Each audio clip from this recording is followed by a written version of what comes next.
So, I want to share an incident with you which happened to me when I was really young. And I was very fond of cycling. And there was a hill very close to my home. And we used to ride the bicycle down the hill. It was, I think, a Thursday evening. And I went up the hill, got onto my bicycle. At that point in time, we didn't have helmets and, these knee guards and elbow guards. And I pedaled and I started moving down the slope. It was a lovely feeling, the breeze hitting your face. The speed was amazing. The adrenaline was, was rushing, uh, and I was just enjoying the whole experience and the freedom. And in that moment, I forgot that there was a sharp turn which I had to take.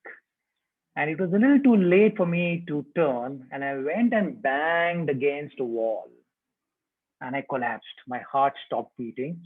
And then we had some passers-by who came to help me. They turned me around, they pumped my back, and I got my breath back. So I experienced freedom for a moment, but I wasn't too responsible. This happened maybe 40 years back, but I still remember that I had to pay a price for being irresponsible. So, what is responsible freedom? We're going to learn about it from Avtar Leela. Avtar Leela is a very dear friend of mine, and I get a lot of pleasure talking to him and looking at him and hearing him. Uh, Avtar Leela is a speaker, he's a trainer, he's a coach, and he's experienced a lot of freedom in his life. And at many junctions, he chose a path. He had many paths to choose from, but he chose a particular path. So, for example, after completing his engineering, he said, I want to join the Indian Institute of Sciences to do my master's. He worked hard, and out of the lack of people who apply, only 30 students get in, and he was one of the 30. Then he decided that I want to be the topper in the class, the best student in the class. He worked hard, and he got the Best Student Award, the gold medal. After completing his studies, he chose to work for a multinational company. And he worked briefly for Honeywell. And then he said, I choose to leave all this and give up everything, whatever I uh, earned in terms of my degrees and qualification and experience, and join the temple as a monk. And he practiced monkhood for more than a decade. And then he said, I choose to now go back to the other world and become a coach and a trainer and a guide. And that's what he's doing now. And all the knowledge and experience which he gathered all the way, he's sharing it with all of us. But the best gift Avtar Leela has given us is Unbound. So Unbound is a place where teenagers and the youth, they meet together, they talk, they sing, they dance, they debate, they trek, uh, they do many things. And I've seen this community really getting close to each other. And we hope and pray that this community continues to grow under his leadership and guidance. This is going to be a conversation. This is not a lecture. And we have close to 30 youth with us, and they have some questions which they would be asking after our leader. So Josh is going to be moderating the Q&A. So Avtar Leela, thank you very much for joining. It's a pleasure to see you again. Uh, can we see you? I'm there. Oh yeah, thank you. Thank you. Thank you. Yeah. Josh, so over to you to take the Q&A forward. Yes. So thank you so much, Dayaram Prabhu, for the introduction. And thank you so much, Avtaila Prabhuji, for coming on board for this. If anyone is having any questions, please just maybe raise your hands through the Zoom section so that I can come to know and I can ask you to unmute yourself. post which you can shoot your questions to Prabhuji. Or if people would like to ask through the chat box, that is also fine. So we can start right now. So we have Tanvi. Tanvi, please unmute yourself. Hi, Prabhuji. Hare Krishna. I just want to ask you, what is the definition of freedom or responsibility? And how will it differ when it comes to parents and children? Thank you. Interesting. The first question itself is a loaded question. I hope there are no parents here. So I answer it freely. You know, definition of freedom is actually, first of all, as you know, the Unbounders actually came up to me and said that we want to have a conversation about freedom. And I was mulling over the thought, and the thought that actually struck me is freedom is generally not demanded but earned. Freedom is generally not demanded but earned, unless somebody is in an exploitative state, that's a different thing. But generally, freedom is something that you earn because of the trust you gather with your, you know, in most of your situation, parents or, you know, your significant others. So when we talk about responsibility, that is something that you take voluntarily. When you take it voluntarily, you want to contribute in a certain manner. You want to be responsible and accountable for something that you do. Right? So responsibility with respect to parents is to probably take care of their duties as responsible parents, take care that, you know, you are being well nurtured, nourished, and, you know, given a safe environment to actually grow. And responsibility of the children there comes upon us is to reciprocate with all that facility that is given in the most you know, tangible manner. Like if you are given facilities for studying, so we put 100% to that. And I'm not saying within that responsible framework, then you also have your freedom. It's like parents are creating a facility for you to study well, and you are responsible by reciprocating by studying very well. But then within that, you have a freedom. Do you want to study commerce, or do you want to study maths, or do you want to go to science, or you want to be an engineer, you want to be a doctor, accountant, this, that, so many things. So consider that. You have a sense of responsibility as a bigger umbrella. Within that, you also exercise your freedom, right? So it's not like you are totally restricted, but a boundary is created. And as you grow in life, that boundary goes on expanding. As a small baby in the home, their freedom is very restricted, right? In a bedroom or in a cradle or this. And similarly, they don't have responsibility also, right? They have no responsibility. A tiny baby, 2 months old, no responsibility. But as you grow, your freedom expands, and so does the responsibility. Okay. So once you become grown-up teenagers, like most of you are here on this conversation, please say yes in the chat box if you're a teenager here. Please say yes in the chat box if you're a teenager or anywhere between 15 to 25, anywhere you're sitting there. Say a yes in the chat box. I would like to see the energy flowing. Okay, great. Shweta, thank you. Yes, I hope others are also here in the similar age group. Okay, great. So when we talk about, so I mean, this was the answer to your question. As your you know, duties, as your responsibilities expand, so does your freedom. And the way you reciprocate with your responsibilities is how you will be respected for your freedom. Does it make sense? So you have a responsibility to study well, and if you do that very well, you can also get more freedom in exercising what do you want to do in life, and blah, blah, blah, blah, blah. All that thing can actually happen. Does it make sense, Tanvi? Yes, absolutely. Sure. Prabhuji, I have a question. Yes, please. I wanted to ask that would responsibility have any impact on our freedom? That is, by impact, I mean, will it reduce our freedom in any way? Because especially today's generation wants autonomy. It wants its own sense of freedom of doing certain things, especially doing things that they love. So would that added sense of responsibility take that freedom from them, or take that autonomy from them? You know, it's like freedom without a sense of responsibility makes you irrelevant and useless. It's like we have a lot of freedom with us, but if we don't, responsibility is the conduit, responsibility is the vessel, responsibility is the medium by which you exercise that freedom in a constructive manner and give back to society. Give back to those very people who has given you this freedom, right? Otherwise, if it's just freedom and no responsibility, over a period of time, even you yourself would start feeling that my life has no direction, my life is purposeless, useless, I have a lot of fun, my life is absolutely colorful, but my life is not useful. My life is very colorful, but my life is not helpful. My life is colorful, but my life is not purposeful. So when we talk about freedom, that gives you freedom to do whatever you want, to explore this, that. But then what do you do with after you explore? What do you do with that freedom, right?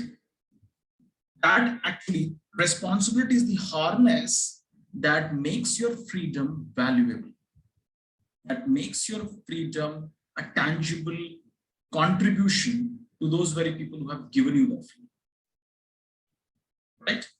Like 15th August is right around the corner.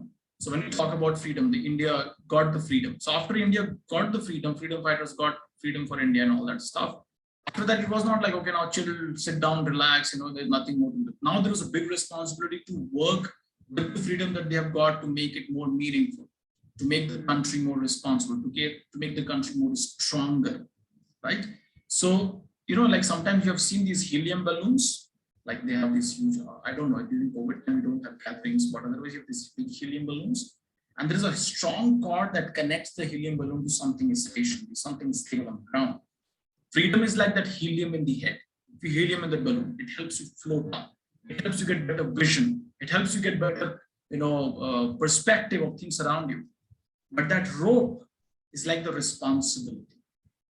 Rope is like a responsibility which keeps you connected, which keeps you grounded, so that your freedom is not misused, rather it becomes purposeful for people around you. So responsibility would not take away your freedom. Yes, if your responsibility becomes a burden, then it starts restricting your freedom. Then it starts constricting.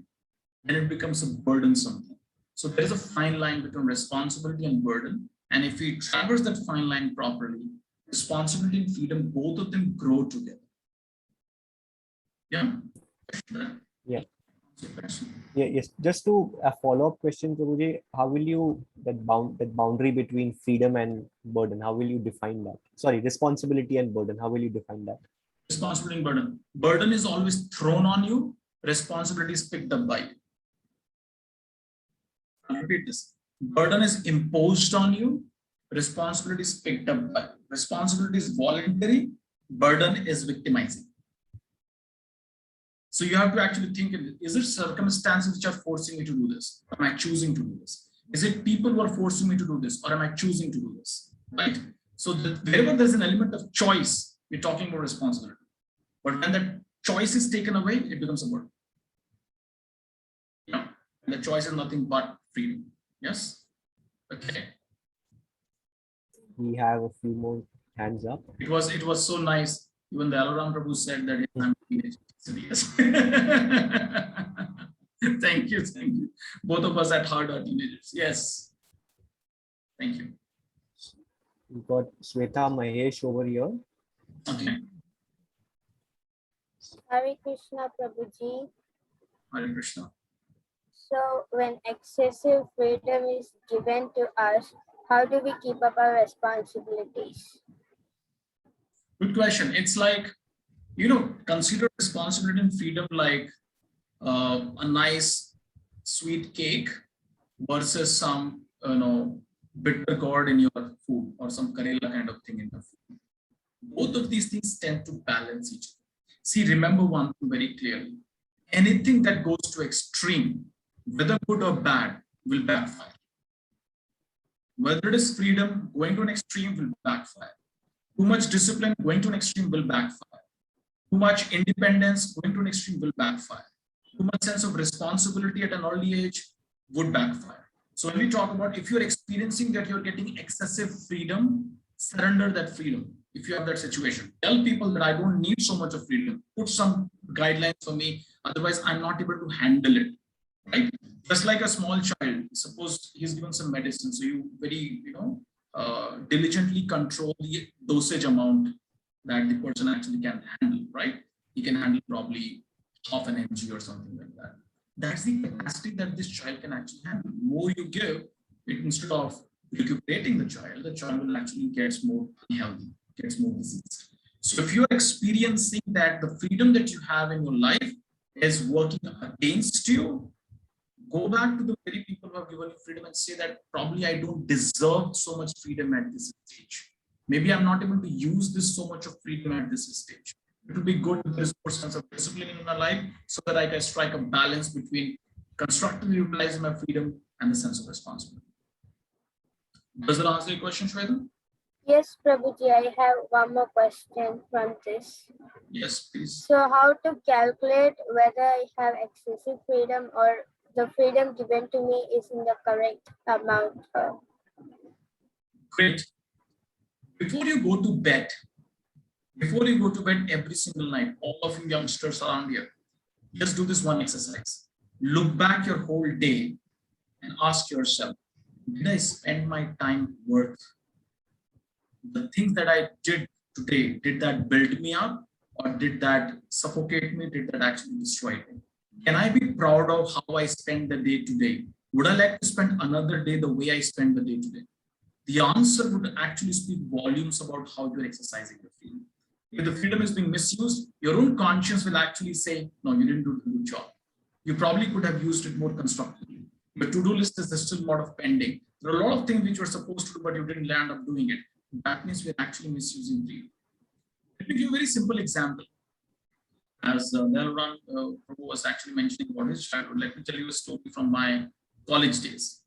And I was in engineering college, and in engineering college, we get ragged. There is a ragging that actually happens. In one sense, it is good, but extreme, again, as I said, extreme of anything in this world is bad. It will not work. It will not actually build you up. So during this ragging time, I was actually told they gave me a 50 paisa coin, and they told me to measure the distance between our college canteen and the hostel, which was approximately like distance from probably what Bharatiya Vidya Bhavan to Wilson College, that kind of cross. So that's the distance we were supposed to measure by 50 paisa coin. And what can you do? The seniors are standing on the head, so I started counting. And then people were actually befuddling me, this is not the number, and this is the exact number, count again, count again, count again. And years later, I was actually reflecting about that experience, and I was thinking that what made me so irritated, probably angry, disgusted, sad. The concept of measuring distance was not wrong. People do measure distances. 50 paisa coin is not wrong. What was wrong is the combination. When I'm using a 50 paisa coin for measuring distance, that is an incompatible situation. Similarly in life, when you use even the right instrument or right thing, but for a wrong purpose, the result you experience is all kind of negative emotions, disgust, disappointment, frustration, irritation, anger, jealousy, all that kind of stuff starts coming in your head.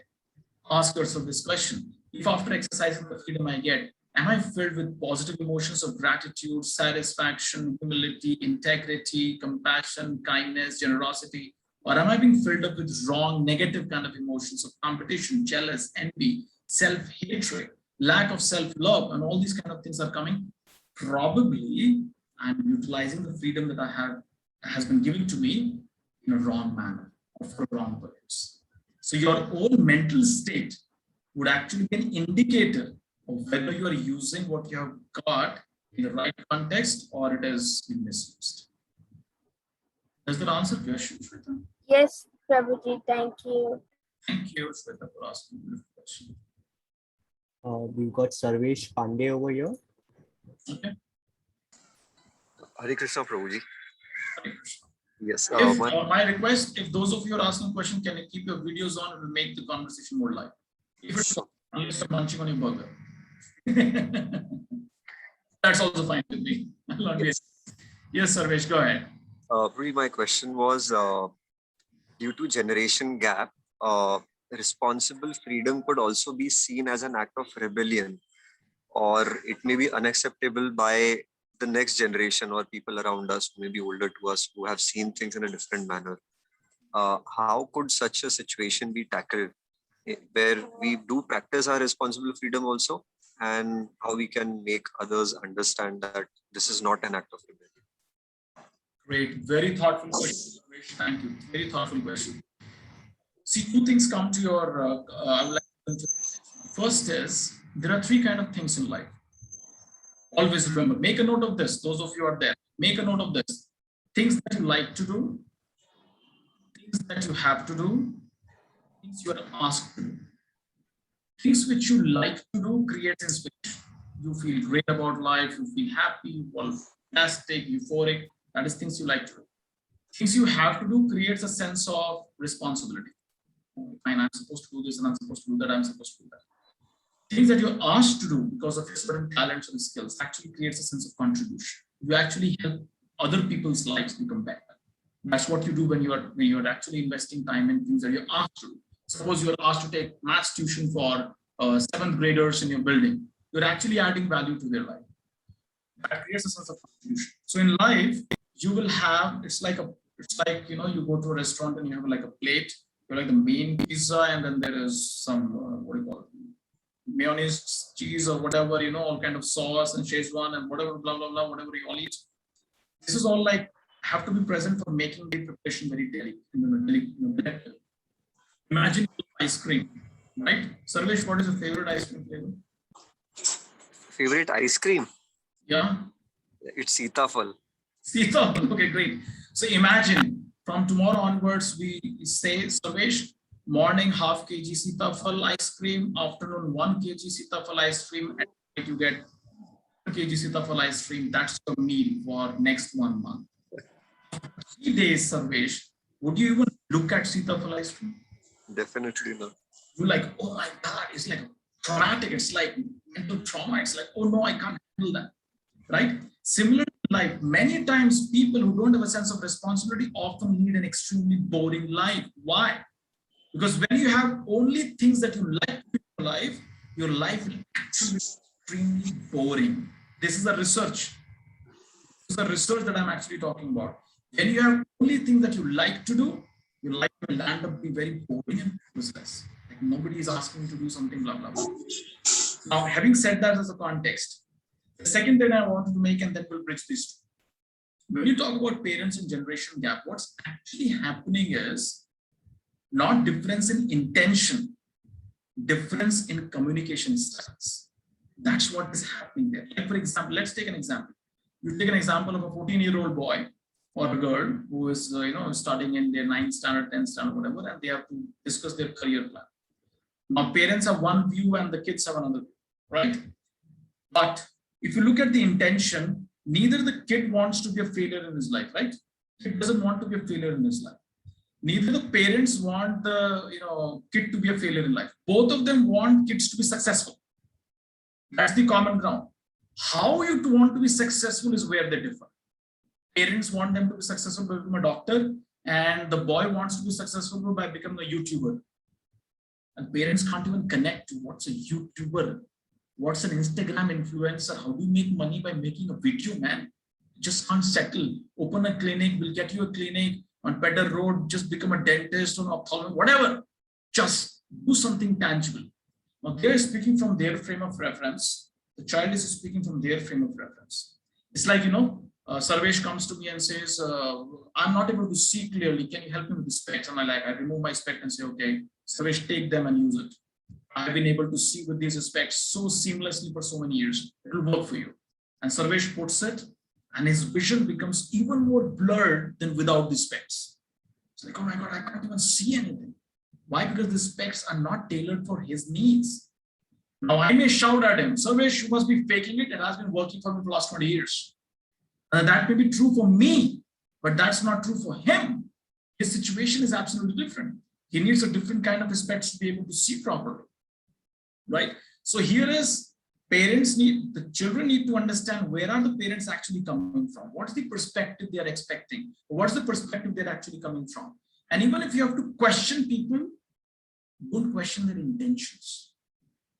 Intention is actually your welfare only. And that's what happens. Have you ever heard this? Have you ever heard any parents saying this? Hum to tera achha hi chahte hain. We wish well only for you. Why don't you understand? Hum tere dushman thode hi hain. This is all right. What is happening? They are probably offering their respect to you with all kindness, with all sense of trying to help you, but it just doesn't fit you. What is needed here is for the children to actually realize, for the teenagers to realize, for the young adults to realize that I have these 3 things in life: have to do, like to do, and ask to do. I will need to have all these three to actually have a very balanced meal for myself. And then we need to have good communication strategies. We are not suffering here intentional strategies. Intentions are all set, it's all clear. Everybody's actually wanting good for the other party. What's actually not happening is the communication. So we sit together and talk to each other. The best communication strategy is, you know what? Communication is about communicating your ideas, but in real life, communication is all about listening, taking the ideas. What is it that my mother is actually scared about? What is it that my father is worried about that is so much on my back regarding my career? I'm giving you an example. What is he actually worried about here? Let me try and understand what is he worried about. Can I address his need here? Can I make him understand what I'm thinking about my plan? And I'm actually making him understand that, see, even I want my career to be successful, but may not be the way that you are thinking. There could be varieties of ways that can be done now. And how is it that I can bring that to his awareness? That's communication. When you don't do this communication, what happens is people either suppress their emotion or violently express their emotion, and that is seen as a rebellion. What is required is processing of emotions, not just suppressing, not just expressing, processing the emotion. We come together, we have a conversation, understand another person's viewpoint. If required, get another person who is an expert who can actually make parents understand. Ye to bachcha hai, isko kya pata hai? But another adult who can come into picture and say, this is how the world is changing. This is how things are changing. This boy can actually make his career through being a YouTuber, through being an influencer on social media, and blah, blah, blah, blah, blah.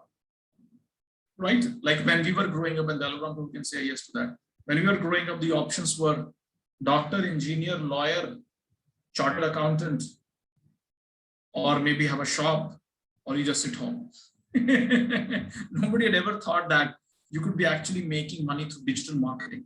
You could be making money. You can study biology, you can study medicine and still go to sports. You can study psychology and become a management consultant. You can study medicine and still be sitting somewhere there designing diet plan according to World Health Organization.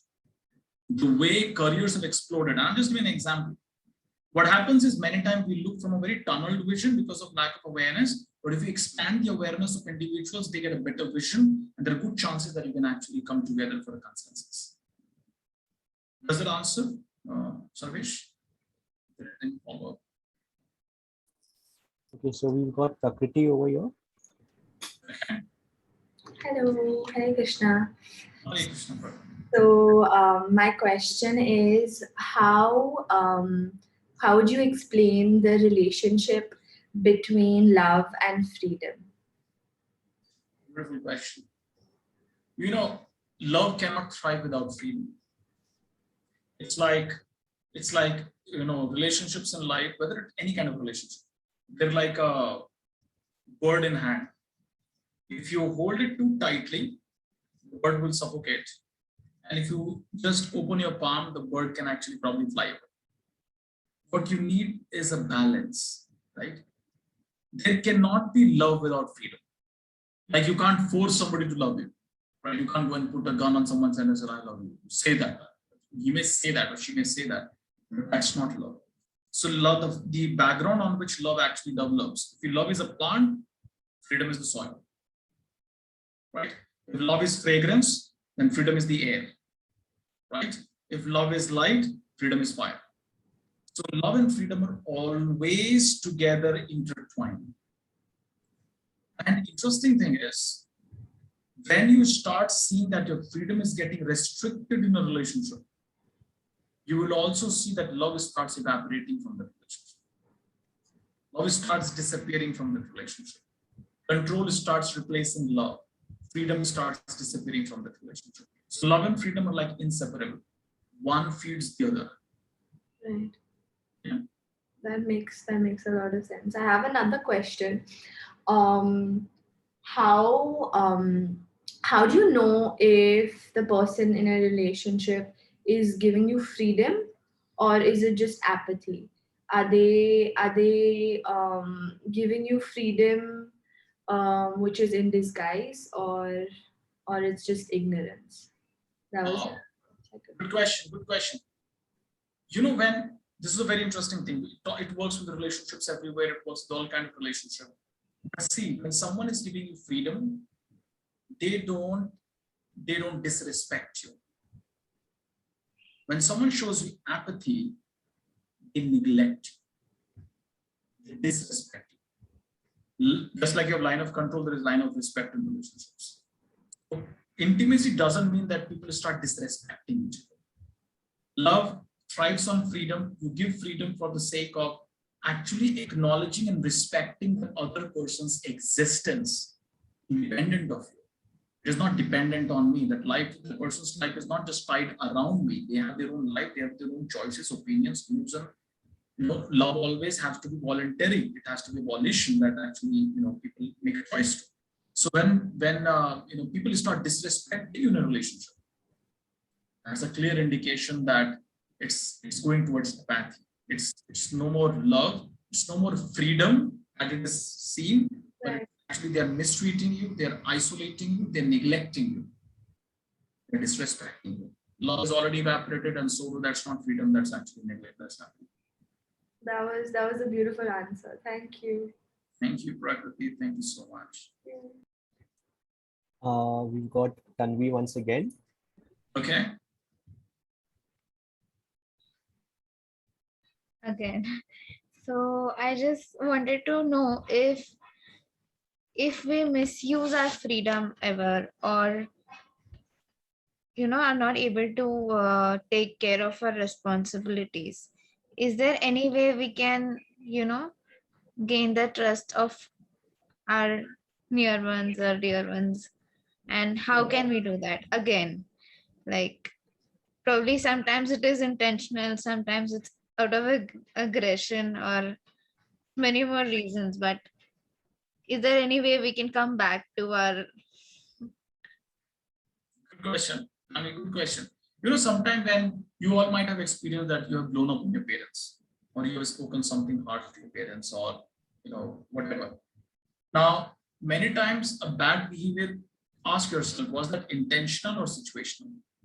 And the first thing to actually ask yourself, did I respond because of the situation that I was in, or did I respond because I had an intention of responding? Building trust back. See, we have to actually see to what depth the damage has been done. Trust has three things. Trust actually rests on competence, character, and benevolence. So when benevolence is like the rock foundation, the foundation that is the bottom. Over that is character, over that is competence. So if you have broken trust because you could not do something properly, suppose you could not score well in an exam, so that's a breach of trust on the level of competence. Okay, you were expected to do, but you did not do. That's a breach of trust on the level of competence. The trust will not be broken. You can easily repair it by being competent once again. But if the trust has broken on the level of character, okay, you lied to your parents, or you did not keep up your promise, or you did something which was not approvable by them. So that's a breach of trust on the level of character, integrity. Now that would require a little more time. You will have to prove yourself by your sustained efforts. You have to prove yourself by consistency that I am changing. I am actually trying to be a better person. I'm not repeating that behavior. And that character can also be revived. Right? Person will actually start developing trust in you once again. If, however, trust is actually destroyed on the level of benevolence, that means you have hurt them in the level of feelings. If you have made them feel that you don't love them, if you made them feel that they don't care, they don't matter to you much, then it is much more of an hard work. It might take a lot of time to actually regain that level of trust. So for that, you may have to consistently show gestures of sacrifice and affection towards that individual. Then over a period of time, you will say, win over someone's trust. Right? So, but in case of teenagers and parents kind of relationship, most of the time breaking trust is on the level of competence and character. Most of the time it is competence. You were told to do something you did not do, or you did not do it so well, or you did not come to the expectations. You put more hard work, you show intentionally that I'm committed to this, and that trust once again comes. Right? Another important thing, when you try and do this, you can actually implement this in your life. Honest acceptance of your mistake instead of denial actually, bandages most of the trust issues in teenager and parents kind of relationship. Honest acceptance of saying, Mom, I'm sorry. I'm responsible for that. I did this. I take complete responsibility for it, and I'll work on it so that it doesn't get repeated again. That is generally sufficient for actually reestablishing trust in most cases when it comes to teenagers and parents' relationships. Most of the time, trust gets more difficult to be reestablished because of the denial of our own challenges, denial of our own mistakes, or pushing the responsibility on someone else. That actually destroys trust far more deeply in parent-teenage kind of relationship. Otherwise, in general, these are the three stages. I hope that answers your question, Karen. Prabhuji, just to add a spiritual angle in this, what is the difference between our social freedom and our spiritual freedom? If and what should be prioritized? It's like the question is between what should I prioritize between eating and breathing. Both are crucial. Both are actually crucial because both are elemental to your survival. Right? Now, social freedom is the way you act, the way you think, the way you analyze things. That is social freedom. If you have freedom to move around, if you have freedom to express your thoughts, if you have freedom to explore yourself intellectually, that's social freedom. Spiritual freedom is to actually start exploring ourselves on the level of consciousness, on the level of a belief system, on the level of your values that drives. Somebody might be having extreme degree of social freedom, but they may be captives of their own bad habits. They may be captives of wrong value system. They may be captives of wrong belief system. So socially they are free, but spiritually they are prisoners. They are still not like free. They have not experienced freedom in that space. Spiritual freedom literally means that I am not controlled by my weakness. My thinking, feeling, and willing is not controlled by vices, which is technically in Sanskrit called anarthas. That is something that is unwanted. That means the reason that I get motivated is not lust, anger, greed, envy, pride, illusion. That's not the reason why I get motivated. That's not the background on which I exercise my social freedom.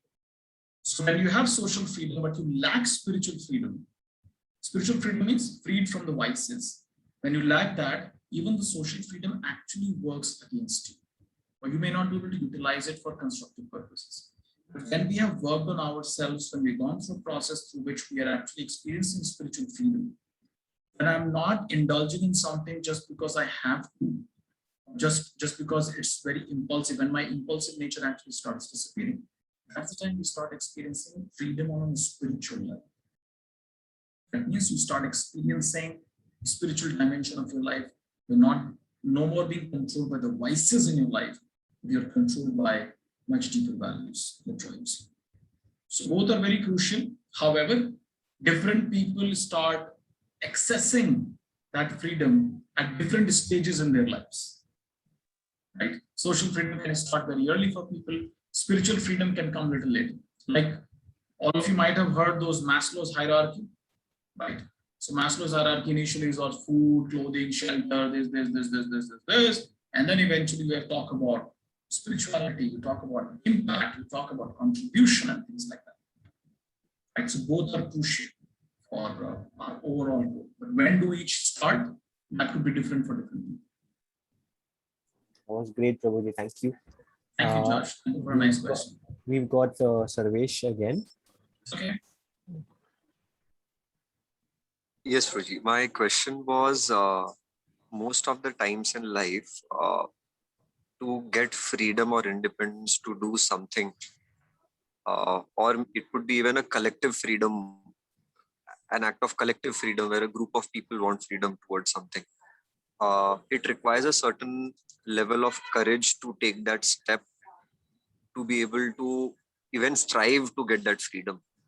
And a lot of times it has happened that when we interact with people or even our friends around who are facing certain challenges in life, and when we share a certain solution to them which requires courage, a lot of times they are unable to do that maybe because of multiple reasons, maybe because of social reasons, or they don't want to get into kind of a negative zone. They try avoiding that, or they say, I just want to do this because someone maybe my father or my mother, I don't want to give them any emotional sadness or any negativity. I'll just take this up and I'll do it.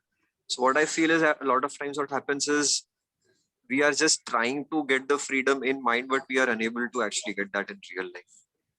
So what should be again a solution to this, to be able to take that step to get that freedom? People in life sometimes they want to avoid pain.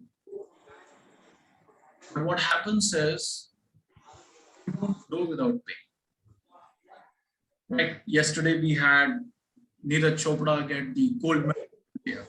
Awesome.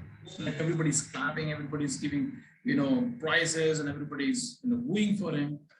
But if you look at his life, at the age of 15, when he was growing up, and his sister is actually telling an interview, he had to actually give up his sweets, which was very dear to him.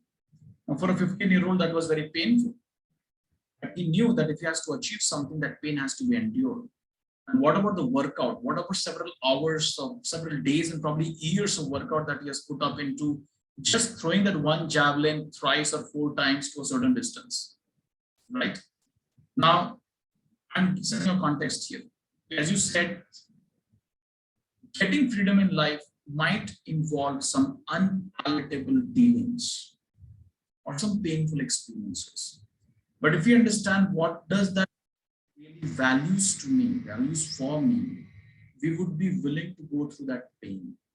Most people want the results of freedom without undergoing the pain. Now that doesn't work. I don't want to displease anybody. Everybody should be happy with me. At the same time, I should get to do what I like to do. Doesn't work. Doesn't work. And please understand this. People who actually change the world are the ones who actually don't worry too much about the world's opinion of them. People who really change the world are the ones who don't worry so much about the world's opinion of them. Because if they do, they will not change the world. They will not be able to change the world. Like Henry Ford was asked, did you go and consult people? What do they want? And he said, if I would have consulted people, what do they want? They would have told me faster horses, right? I would have never been able to give them a car, because that's their level of awareness. So what I'm suggesting here is, don't look upon pain as something difficult, pain as something to be avoided, stress as something to be not sought after, stress something that I should avoid completely in my life. Because if you avoid pain, if you avoid stress, you might have a comfortable life, but meaningless life.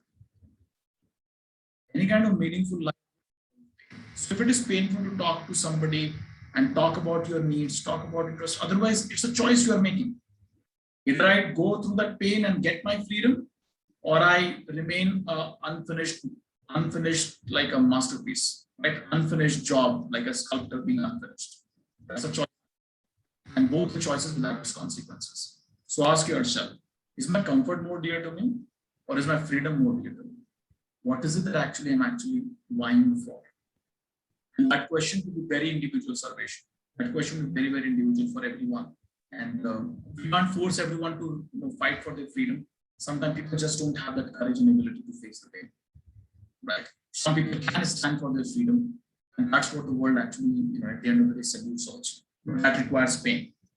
That requires pain. So the point is how comfortable I see experiencing and facing painful situations, unpalatable confrontations, handling difficult emotions of myself and of other person.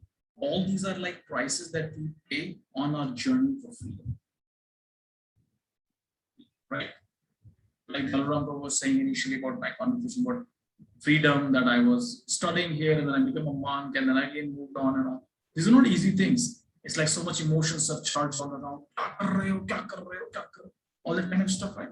But then you know where are you heading, what do you really want to do, that freedom is so dear to you, what you want to do with that freedom. So then you know how to negotiate and confront all those heavy emotions, negativity, sometimes opinions of people, and still cruise. That's when you want it. Does it make sense, Avish? Thank you. Thank you so much. After Lila, I want to ask you a question which maybe is a top up to Sarvesh's question. Okay. You know, sometimes Your voice is very low there. Your voice is very sorry, may I be coming closer? Is it better now? Yes, better now. Yeah. Tell me. So sometimes you have the courage to fight for your freedom, but you can see a lot of pain in the other person to grant you that freedom. And you then have to choose whether is it worth the fight. So in such cases, what do you do?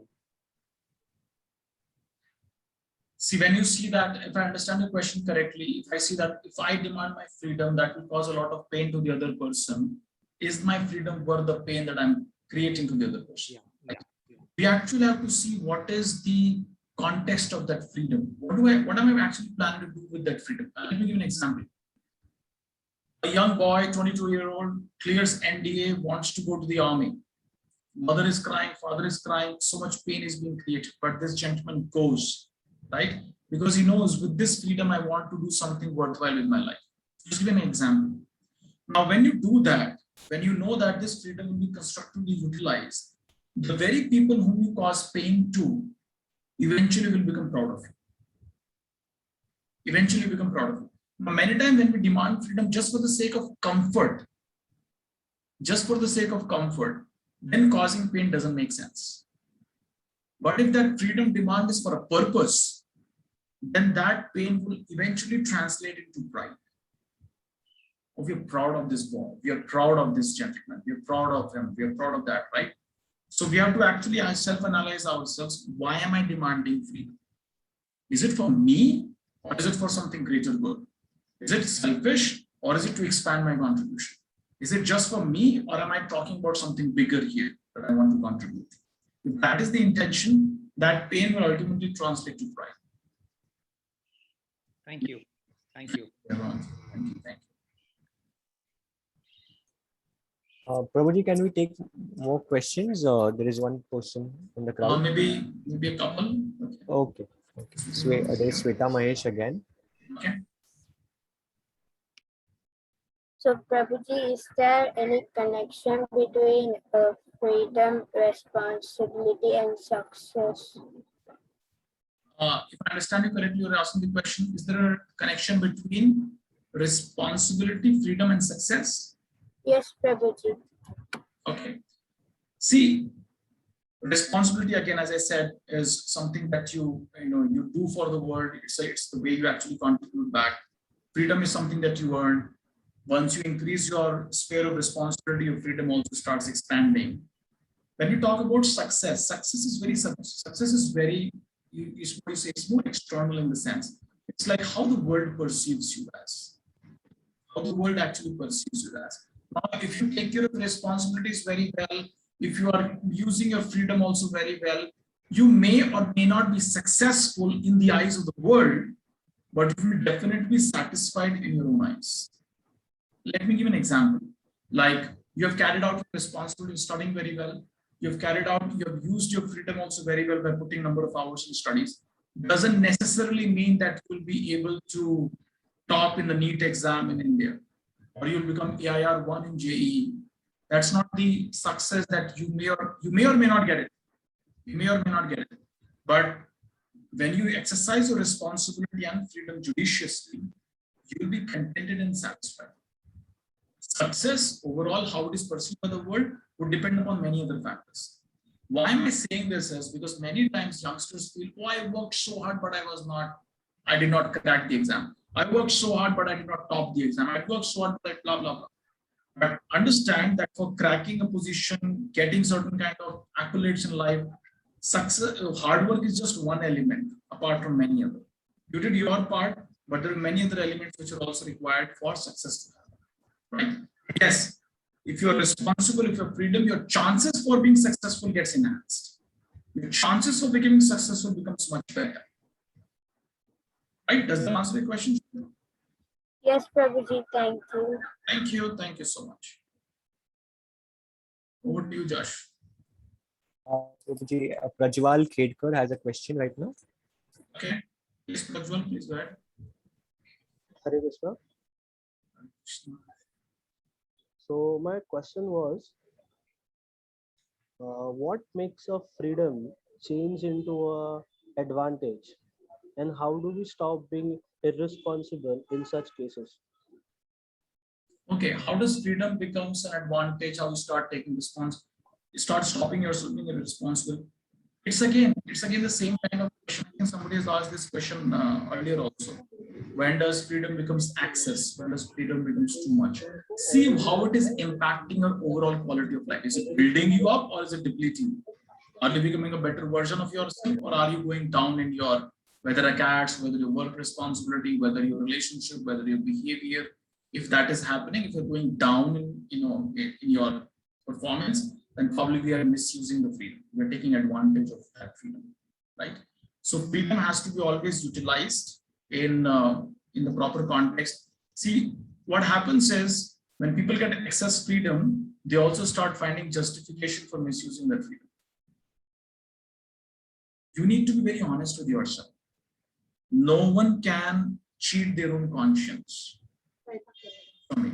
No one can cheat their own conscience. If your own conscience is actually telling you you're not doing the right thing, listen to the conscience. That's where spiritual freedom actually comes into picture.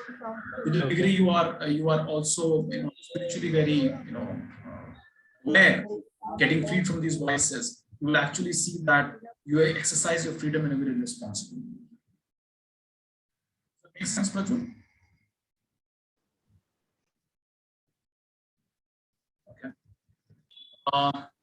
Yes, Yes, thank you. Okay. Prabhuji, we have Prakriti again over here. okay, maybe last question. Yes. Yeah, so my last question would be, is a lack of freedom a motivator, or is it subjective? Depends on the person. Good question. Sometimes when you don't have freedom, you get inspired to gain your freedom, and that's how most revolutions are actually established, right? You don't have freedom, and that becomes a motivation to go and get your freedom. But it's subjective. There could be somebody who's denied freedom, and they just kind of came into their own self-pity and destroy their life, destroy their career, destroy their self-volition. So it's very subjective. But yes, lack of freedom can actually become a motivation. Like one of the things that motivates people in life is pain. Right? You're experiencing the pain of being poor. He works hard to become he works hard to actually become a rich fellow. If someone has experienced the pain of not getting medical attention, he works hard to become a good medical practitioner himself. So pain can also become a great motivator. Right. So lack of freedom can become a motivator for someone. That depends again on his belief system and the values that is driving him. But for some other people, it can also become like they just plummet into their own self-pity. Right.